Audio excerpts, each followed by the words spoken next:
ہمارا خواب پورا نہیں ہو سکا۔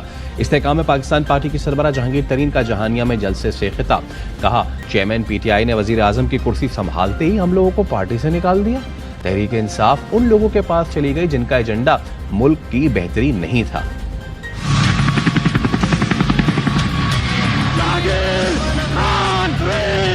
10 سال پہلے ہم لوگ ایک بہتر پاکستان بنانے کے لیے اکٹھے ہوئے، سارا پلان تیار تھا، افسوس بہت افسوس یہ سب خواب پورے نہ ہو سکے۔ جب طاقت میں بیٹھ گئے، وزیر اعظم کی کرسی بھر گئی تو ہم سب کو ایک ایک کر کے ہٹا دیا گیا۔ جس جذبے سے ہم پی ٹی آئی میں شامل ہوئے تھے وہ کام پورا نہیں ہو سکا۔ پی ٹی آئی کچھ ایسے لوگوں کے ہاتھوں میں چلی گئی جن کے دلوں میں نہ پاکستان کا درد تھا اور نہ اس ملک میں بہتری لانا ان کا ایجنڈا تھا۔